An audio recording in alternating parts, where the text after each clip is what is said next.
Students, welcome back to my channel. In today's video, we are going to learn about megasporogenesis and development of female gametophyte. So let's begin. Let's recall the structure of female reproductive part, okay, as we have discussed in the previous videos. Now, what is the female reproductive part of a flower known as? The composite term is known as gynoecium. Do you remember? The female reproductive part of a flower is known as gynoecium. Now, what is the unit of gynoecium known as? The unit is known as pistil or a carpel. Okay, so one gynoecium may contain one pistil or carpel or more than one. Okay, so the gynoecium which contains one pistil is known as monocarpellary. Mono means one. Okay, and the gynoecium that contains many pistil, that means more than one, is known as polycarpellary or multicarpellary. Okay, so in case of multicarpellary or polycarpellary pistils, what we get is that there are a number of carpels. Okay, now these carpels may be either free or they may remain fused. In case of free pistils, which term do we use? We use the term apocarpus. When the pistils or carpels are fused with one another, then we use the term syncarpus. Clear? You have to remember the meaning of these words. What is apocarpus and what is syncarpus? Okay. Now let's see the structure of a pistil once again. Did we get a structure like this? Yes. There were three parts of a pistil or a carpel. What are these parts? The upper lobed portion is known as stigma. Okay. Below that is a long neck-like slender portion known as style, and at the basal portion is a swollen structure like this known as the ovary. Okay, now what is present inside the ovary? The ovary consists of some round structures like this known as ovule. Okay, and these ovule are the structures which later develop into seeds in a mature fruit. Okay, see this, the ovule is attached to the ovary wall. Okay, in this way. Now this is the thalamus to which the carpel is attached. Okay, now let's begin today's chapters. First we will see the development of megasporangium or ovule.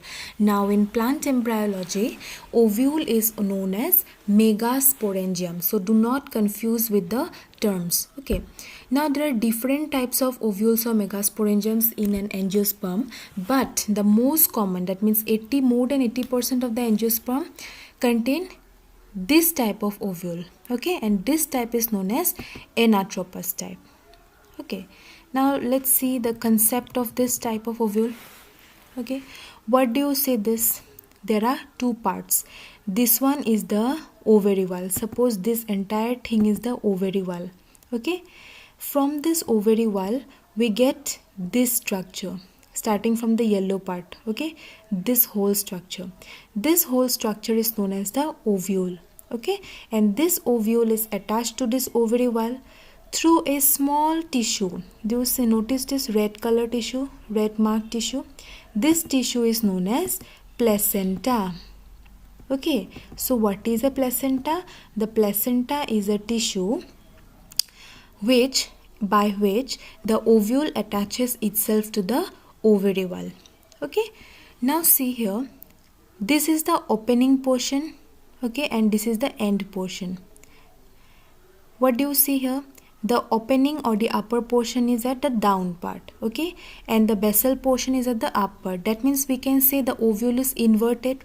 Okay, and such type of inverted ovule are known as anatropous ovule. Okay, now let's see, there are mainly two parts of a ovule. One is this long stalk, yellow colored portion. This stalk is known as funicle. Okay, and the funicle attaches itself is round structure. Okay, a big structure. This big structure is known as the body. Okay, so there are two main parts, one stalk known as funicle and one large structure known as body. Okay, see this point, the point between the funicle and the body. Okay, this point is known as hilum. Okay, and you see this part known as raphe. What is this? The funicle extends into the body, okay, and forms a ridge over here. This portion is known as raphe. Now let's move on to the body part. What do you see in the body part? There are two openings, right? The basal portion is here at the top since it is anatropous. This basal portion is known as chalaza, okay, and below here you see what the part which is open is known as micropyle. Now how can you distinguish these two parts? See here, do you see these two parts marked as integuments? There are two coverings. You can see one is outer covering, other is the inner covering. Okay, this covering are together known as integuments. So how many integuments do you find here? Two integuments. So the point from where the integument begins, okay, that point can also be said as chalaza. Okay, and the point where the integuments remain open, okay, that point we can say it as micropyle. Since it contains two integuments, so we can call this structure as bitegmic. Okay, bitegmic. Bi means two. In the later discussion, you'll get these terms. Okay, now what does this integuments enclose? You see this big round thing. Okay, it is a central part of ovule. Okay, this part is known as nucellus.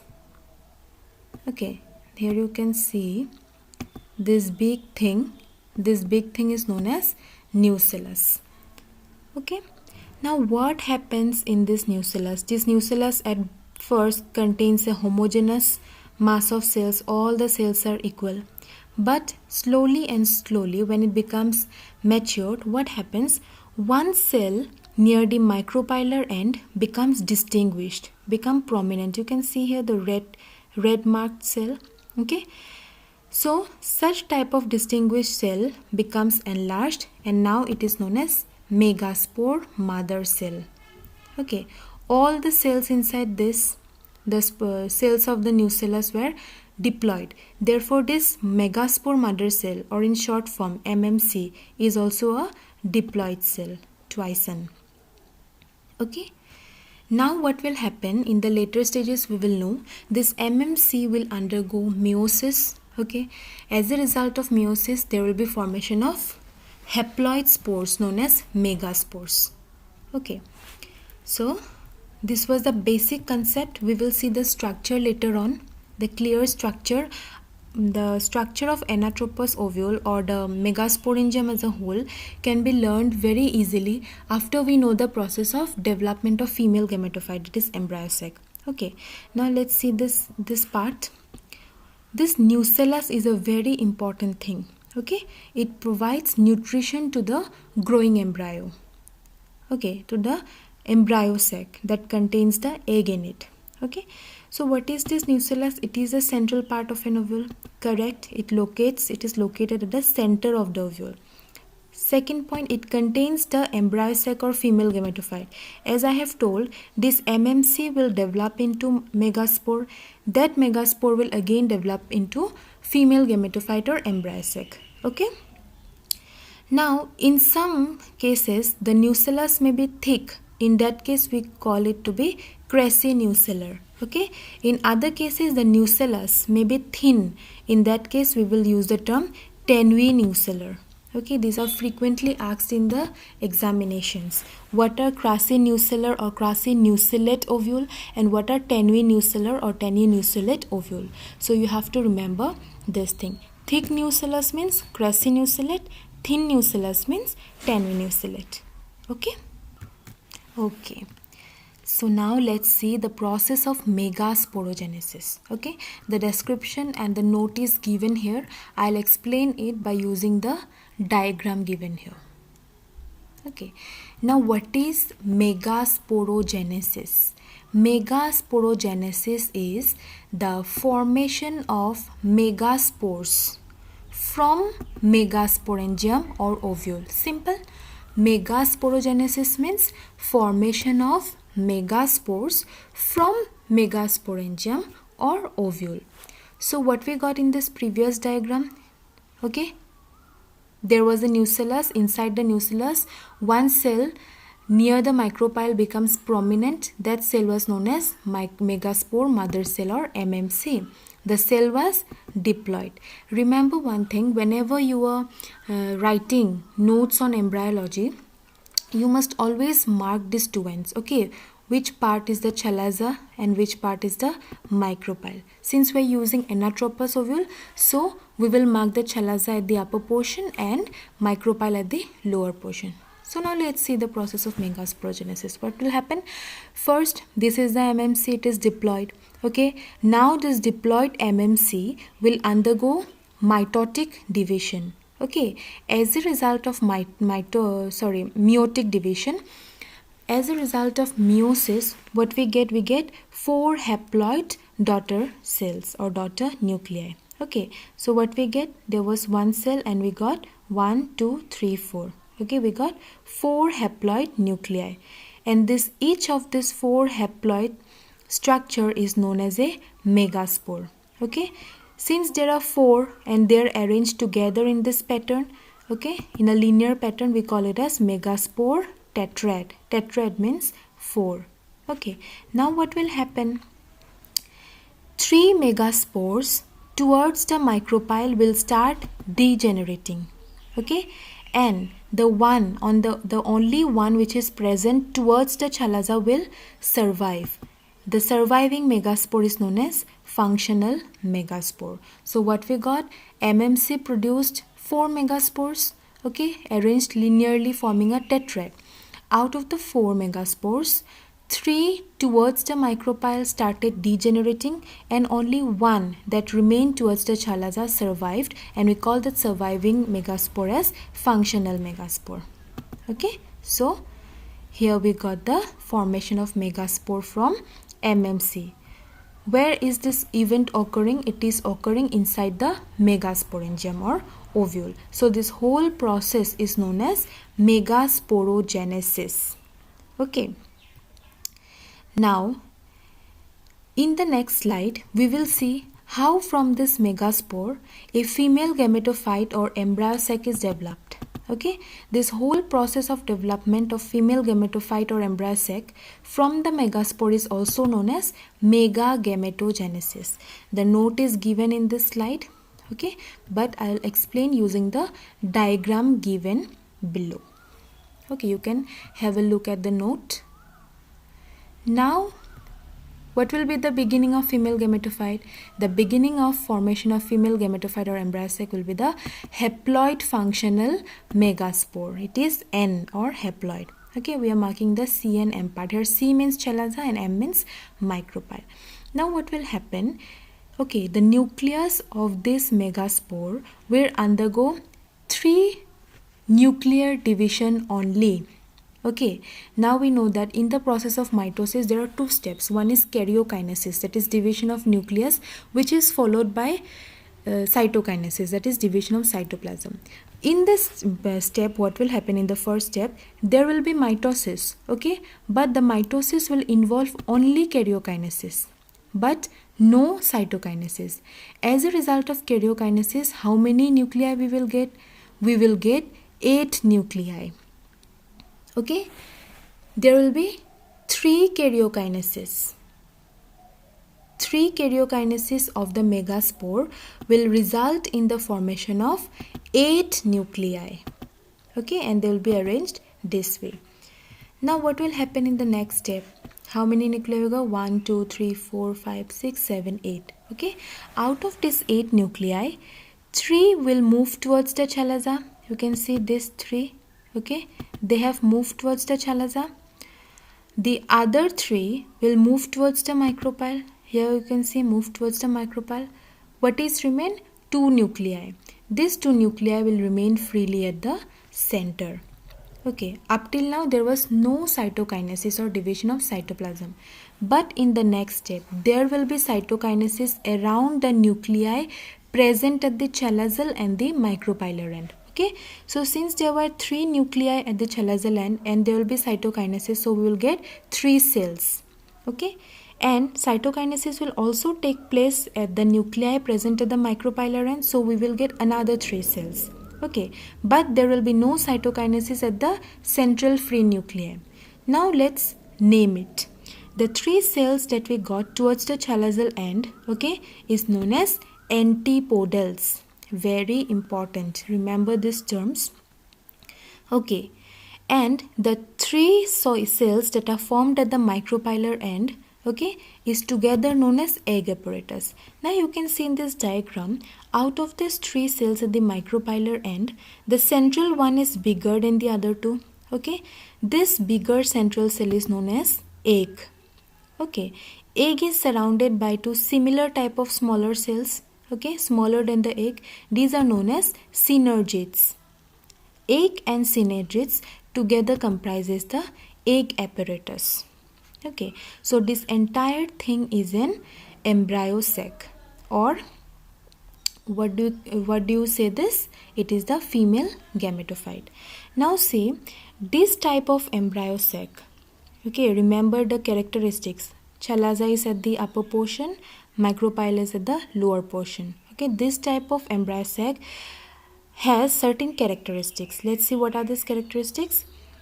Three cells at the upper part known as antipodals, three cells at the lower part, okay, together known as egg apparatus, and the central free nuclei, they are named as polar nuclei. Okay, and later these two polar nuclei will form a definitive or secondary nucleus. Okay, now see how many nuclei are there in this structure, this embryo sac. Let's count. 1, 2, 3, 4, 5, 6, 7, 8. How many nucleus? 8. So we can say it as 8 nucleated. Okay, how many cells are there? 1, 2, 3, 4, 5, 6, and this entire is 7. Okay, so 7-celled 8 nucleated embryo sac. And this embryo sac is monosporic. Okay, we can call it monosporic because it is developed from single megaspore. Okay, so monosporic.